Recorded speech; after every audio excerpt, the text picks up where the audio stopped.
रायगढ़ सदर महकुमा पितामहल स्थित बनदुर्गा मंदिर परिसर में रायगढ़ डिजिटल मीडिया ग्रुप पक्षर एक जरूरीकालीन बैठक अनुष्ठित हो जाइछि। उक्त बैठक में जिलार 11 गोटी ब्लॉक रु 8 गोटी ब्लॉकर सांबादिक प्रतिनिधि माने उपस्थित थिले, यथा काशीपुर, कल्याण सिंहपुर, विषमकटक, मुनिगुड़ा, रामनागुड़ा, गुड़ारी, कोलनरा रायगढ़ सांबादिक बंधु माने जोग देथिले। प्रथमे प्रदीप प्रज्वलन करी भगवान फोटोचित्र रे पुष्पमाल्य अर्पण करने सह नड़िया भांगी बैठक आरंभ होता। उक्त बैठक में रायगढ़ डिजिटल मीडिया संघर सभापति अनुपस्थित रही उपसभापति खगेश्वर सिंह, अंजन कुमार नायक, चित्तरंजन नायक, रवींद्र साहू प्रमुख सभा परिचालना करथिले।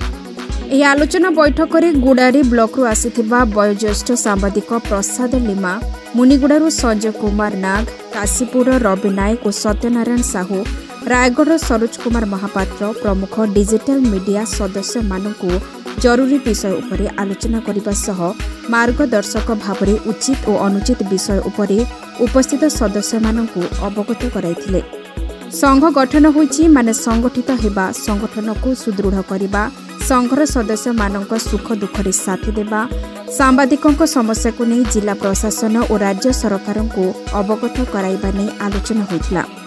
समस्त ब्लॉक गुड़िकरे कमिटी गठन करा जाई सभापति और संपादक चयन हेबा परे जिलार डिजिटल मीडिया संघ निमंते सभापति और संपादक चयन करा जिबा नै निष्पत्ति नेछंती।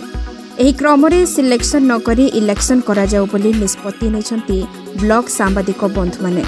आगामी दिन में समस्त ब्लॉक गुड़िकरे टीम तैयारी होई जिले में डिजिटल मीडिया खबर प्रचार प्रसार दिगरे एक प्रमुख भूमिका ग्रहण करने नहीं मत व्यक्त करछंती।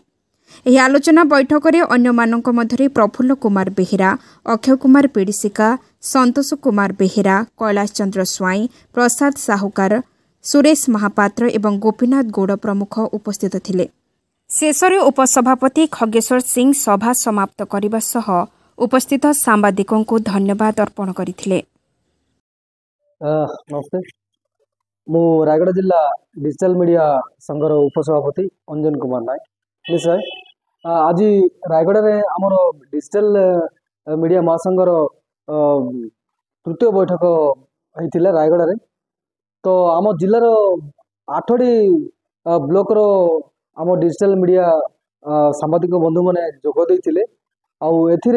आम निष्पत्ति नेलु जे आगामी दिन में केमिति डिजिटल मीडिया सक्रिय भाव में समग्र जिले में संवाद प्रसारण करिवो, आउ सबु क्षेत्र में डिजिटल मीडिया केमिति सुरक्षित भाव में खबर संग्रह करेंगे सांबादिक माने एवं सेमानंकर जो सुरक्षा विषय आम बहुत भल भाव आलोचना करथिलु। समस्ते आलोचना को संबोधन करथिले एवं आम डिजिटल मीडिया राज्य क्षेत्र में जमती अणदेखा करुचंती अन्य सांबादिक माने से डिजिटल मीडिया स्वतंत्र भाव में सी अल्प समय भितर खबर प्रसारण करुच्ची तथ्य एवं सत्य को लेकर। तो से आम ये डिजिटल मीडिया जमी परवर्ती समय भल भाव में खबर लोकों पाखे पहुँचेब और सांबादिक मैंने केमती सुरक्षित रे से उपर आम विशेष भाव में आलोचना करते। नमस्कार, मो ना खगेश्वर सिंह, मु today news 24 Odisha view head plus Raigarh जिला डिजिटल मीडिया जिला संपादक। देखु आज डिजिटल मीडिया संघर एक गोटे प्रस्तुति बैठक होता रायगढ़ जिला अंतर्गत पितामल माँ बनदुर्गा मंदिर परिसर में। आमर जिलार 8टी ब्लॉक रो सामाजिक प्रतिनिधि मान जोग देते। जो 3टी ब्लॉक रही गले कौन कार्य वस्तु आम योगदान दे पारि ना, किंतु परवर्ती समय दीजिए। आज जो बैठक जो होता पूरा महत्वपूर्ण और गुरुत्वपूर्ण बैठक निया से बैठक निष्पत्ति निगला जे सांबादिक मानकर माने भविष्य कथा विषय आलोचना करा जायतिला। सरकार कौ कौ सुविधा सांबादिक मान वंचित अच्छा कौ भाया माने प्रकार ये कले से सुविधा पाई पारे यह भी आमर माने बैठक आलोचना निष्पत्ति निगला। महत्वपूर्ण बैठक निष्पत्ति निगला जे वर्तमान जिलूर जो मैंने माने ब्लॉक पदाधिकारी जो मैंने से माने प्रत्येक ब्लॉक रे निज निज कमिटी गठन करेंगे।